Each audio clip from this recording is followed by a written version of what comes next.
नहमदहु व नुसल्ली अला रसूलिहिल करीम अम्मा बादु अऊज़ु बिल्लाहि मिनश शैतानिर रजीम बिस्मिल्लाहिर रहमानिर रहीम मा काना मुहम्मदुन अबा अहदिम मिर रिजालिकुम वलाकिन रसूलुल्लाहि व खातमुन नबिय्यीन व काना अल्लाहु बिकुल्लि शैइन Aleema. Okay, today we will talk about which religion is the truth and which sect of this religion is the truth, and we'll do this based on my knowledge. I am no scholar, I have no certification in this field, but I am an avid seeker in these things and read up much about these. Okay, so which is the true religion? First of all, there has to be a God. If there is no God, there will be nothing. First of all, why is there something rather than nothing? There is a necessary being that created something. The universe didn't have to exist, but the fact that it exists proves there must be a necessary being, because the universe is contingent. Although it existed, it could have existed some other way, or it could have not existed altogether. But the fact it exists this way, and it does exist, proves that it must be contingent and must have an explanation for its existence in existing and existing this way in particular. That explanation cannot be contingent, otherwise it too would require an explanation which would ad infinitum. So therefore, the whatever created the universe, an explanation for the universe must be a necessary being that exists in its own right. Only a god could be such a being, because he is by definition a being which no greater being can be conceived. And since uh, if we conceive a God that is contingent versus a God that is necessary, the necessary God is greater, obviously. So therefore, he is the being of which no greater being can be conceived. So therefore, God is a necessary being. And furthermore, there must be a necessary being, and the necessary being must be sentient. It can't be dead, because it chose to create the universe. It chose to create contingent realities other than its necessary self. So that choice indicates free will, which indicates consciousness, which indicates a personal being. That's one argument from the argument of contingency. The other is the ontological argument. God is a being of which no greater being can be conceived. So we can imagine all sorts of beings, but the greatest being would be God. But what is greater, a God that exists or a God that doesn't exist? Obviously, the God that exists, so therefore God exists. Now, you might try to rebut this by saying we could argue the same thing about unicorns, but unicorns, by definition, aren't beings that are greater than that no other greater being can be conceived. A unicorn is simply a hybrid, a horse with a horn. You can conceive that in your imagination, but nothing entails ontologically that it must exist. In the same way, you might argue that I can imagine a perfect house that is much better than the houses we exist that are here, but that doesn't ontologically follow, because a house, uh, you can conceive a bigger and better house, yes, of course. A house, by definition, is not a being which a being which no greater being can be conceived. It's just definition a house. So you can imagine better things, but the God by definition is the greatest being. So by definition, the greatest being must exist. So ontologically, he will exist. The next proof is the cosmological argument, particularly the Kalam cosmological argument. Everything that begins to exist as a cause, the universe began to exist, therefore it has a cause. Science has proven the Big Bang theory that the universe began 14 billion years ago, or 13 to 14 billion years ago, in a event known as the Big Bang. Therefore, this Big Bang, when the universe was so small, it must have at one point not existed. So it must have been brought into existence by something, and that something must be all powerful, since it created this massive universe, and it must be all knowing since it knew how to create this massive universe. It must have known its intricate details, and it must have been again sentient and conscious, because it had chose to create the universe, which and choice integrates consciousness, and which proves that he has free will and consciousness. But someone might turn around the argument around and say, who created God? Well, First of all, we Muslims do not delve deeply into this because it creates more questions than answers. But if you just simply think about it, like first of all, if you're a Muslim, I recommend you just don't delve too much deeply in the topic. Just say, "Auzu billahi minash shaitanir rajim, Bismillahir rahmanir rahim," and say, "Amantu billah wa rasulihi." But if you're still curious, just simply ask yourself the question: if someone created God, then who created that creator? And then who created that creator? And then who created that creator? And then who created that creator? Ad infinitum. So that logically proves that the creator must be uncreated. Then you might say, why can't the universe be eternal? But science proves that the universe began in a Big Bang, so how could it be eternal? And even if the universe was created by something created like another universe, then which created the other universe. It just goes infinite. You can't have an infinite regress, so you must have one ultimate creator, and that ultimate creator must be conscious because he chose to create the universe, which indicates consciousness and free will. And the universe can't be eternal also because it would mean it had an infinite past, which would again create an infinite regress. Also, the second law of thermodynamics proves that if the universe was infinitely old, it would have burned out all its energy and all the stars would have burned out. The heat death would have happened an infinity ago, and so many other things. The fact the universe is contingent again and it's not necessary. There's nothing that entails that the universe must be eternal. So, and since it's always changing, what do you mean by the universe? It's always changing. All the atoms are rearranging themselves. It's changing. It would have gone into an infinite number of changes, and if it had an infinite past, then now present moment would have never manifested itself. Then you might argue A theory of time, B theory of time, but come on.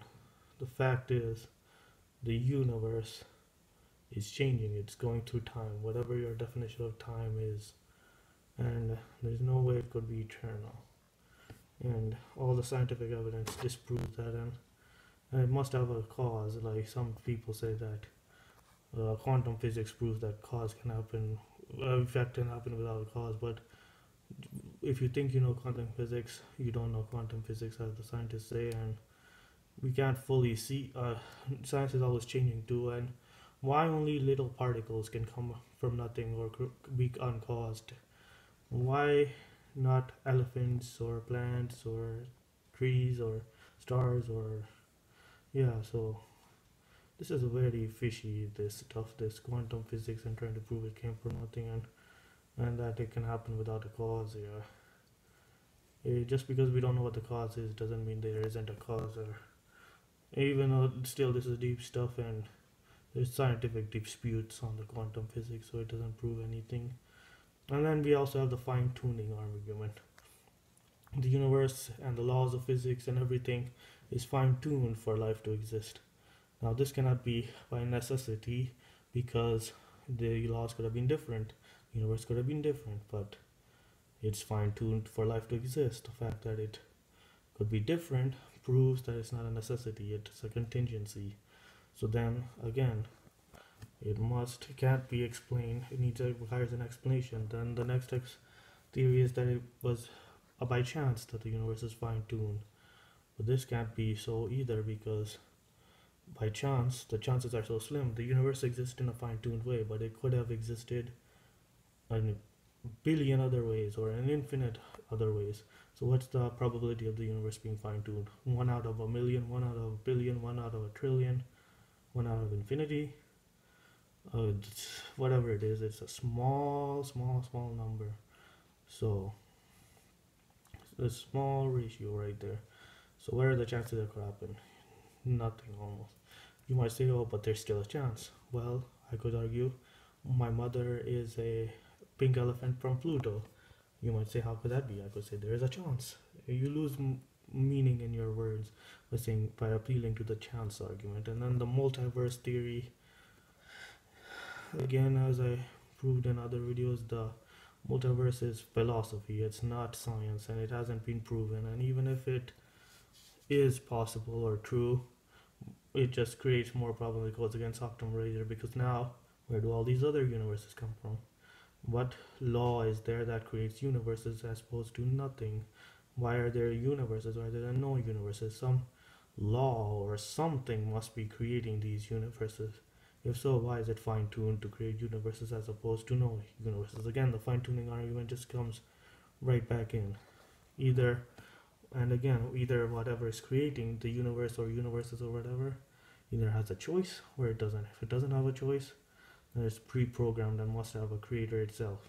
If it did have a choice, then it is sentient and doesn't require an explanation because it could explain itself because it's conscious and knows what it's doing. It doesn't require help from anyone else, so it's the original source. There we go. So that we proved that God exists now. So now we also prove that he's a sentient being and therefore he's a person, must communicate, therefore revelation must be real. But which revelation is the truth? Well, let's see. If God exists and he created the universe, therefore he's outside the universe. He can't be inside the universe because if I create a chair, I don't become the chair. So God must be outside the universe. He must be beyond this physical universe. He must be beyond the creation. He's the creator. Yeah. Many religions worship stones, idols, rocks, trees, plants, birds, the sun, the moon, the stars, all kinds of gods. But which God is the creator of the universe? Now this leads to another question. Can the creator become his creation? Well, if he became the creation, then that means the creation created itself, which we create a contradiction right there. And furthermore, this God, we agreed he must be all powerful and infinite since he created this vast universe. If an all powerful being became weak, like if he became creation, he'll become limited. He won't be all powerful anymore, and he won't be infinite, or he won't be unlimited. So he can't become his creation. But atheists try to use this argument to disprove his omnipotence by saying, can God create a stone so heavy that not even he can lift it? Wait, just think about what you're saying first. You're asking, can God do and not do? That doesn't even make any sense. What you're saying doesn't make any sense. There's a contradiction what you're saying, not what God can or can't do. You're not disproving God's omnipotence. You're just making no sense in what you yourself say. You're not even posting an argument. So it makes no sense what you're saying. So how can you say this disproves God's omnipotence when you're not even saying anything clear or rational? So an all-powerful being can't be weak by definition because then he won't be all-powerful, obviously. You're asking, can God do and not do? That makes no sense. So this disproves Christianity, first of all, because Christianity believes Jesus is God or Son of God or part of God, but Jesus was limited. He was a noble prophet, mashallah, but he was not God Almighty. He was the creation, not the creator. And this proves idol worship and Hinduism and all that stuff because we worship the creator, not the creation. And then we have two religions left, Judaism and Islam. Well, with Judaism, although it's really similar to Islam, they're really similar. Judaism says a prophet can still come. In Deuteronomy 18, it says a prophet like Moses will come. So when this prophet like Moses will come, will he not bring a new law? Will he not abrogate all of Judaism as we know it? So what's the point of following Judaism if it's going to be abrogated any time? And the patriarchs such as Abraham, was he a Jew or a Christian? No. He submitted to God. There's only one religion that teaches submission to God, and that's Islam. So he must be a Muslim. And in Islam, we don't have the same problem as Judaism because our religion is complete. And Muhammad ﷺ is the last prophet, so no prophet can come after him. Therefore, there is no worry of a new religion coming or a new law or anything else that could abrogate our religion. So our religion will last till the day of judgment. So therefore, it's a true religion because we have the correct concept of God, and we have the finality of prophethood, which will keep our religion going to the day of judgment. And also, the Quran is filled with many scientific facts, such as embryology. How did the Prophet ﷺ know what an embryo looked like? He wasn't educated in this field, and it was 1400 years ago, and he didn't read or write. as most people say. So he didn't know this. So how did he know this? So this proves it's divine. The Quran was inspired. So it's the proof of revelation right there. The complete revelation is the Quran. So now we come to the question, which sect of Islam is right? I'll leave this mostly up to you, but based on my research, it seems Ahl Sunnat is most correct and Ahl Hadith, like following the Quran and Hadith, is most authentic. We know the Quran is inspired and is the word of God and the revelation. As I told you, it's filled with scientific facts such as even the Big Bang and embryology and all these other things are mentioned in the Quran. But we cannot understand the Quran properly without Hadith. We don't. The Quran tells us to pray. How do we pray? The Quran doesn't tell us. The Hadith tells us. MashaAllah. And then the Quran tells us to perform Hajj. How do we perform Hajj? We don't know from Quran. We know from the Sunnah, which is Hadith, and from that sources. So we must follow the Quran and Sunnah or Hadith. Yeah. So I think Ahl Hadith or Ahl Sunnat is mostly on the right path.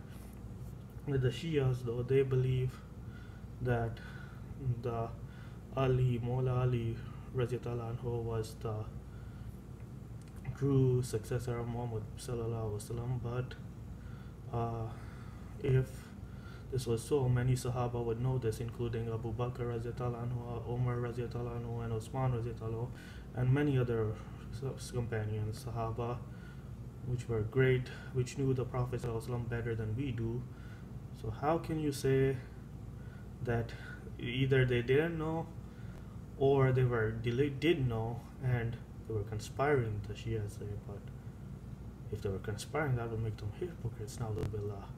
How can you say the closest people to Muhammad sallallahu alaihi wasallam, the ones who knew him best, were hypocrites? That makes no sense. Just because someone is, they prefer Ahlul Bayt over the Sahaba because they prefer the family over the companions. Yes, the family knew them very good. We respect the family too, but just because you're in his family doesn't necessarily mean you're better than a companion. I don't know much about this, but like we respect Ahlul Bayt too and the Sahaba, but both of them knew the Prophet ﷺ really good. We can't be just biased just because they were part of his family or not. We must respect them all, and I think Ahl Sunnat is much more objective and logical in this point. And so we cannot say we know better than the companions. We must follow. Even the Hadith Sallallahu says that there will be many sects. Only one sect will go to Jannat, and that will be the one who follow my religion and the companions. So we must follow the companions. We cannot say bad things about them. Of course, no one's perfect, but the people who lived with Rasulullah and walked with him and taught him, obviously they were the closest to him. So we must respect them, and we cannot accuse them of things that are not. There may be disputes, but we cannot accuse them of anything. And plus, Abu Bakr Raziyallahu anhu, Umar Raziyallahu anhu, and Osman Raziyallahu anhu became Khalifas before Ali Raziyallahu anhu, and Ali eventually became the fourth Khalifa. So what problem do you have with that?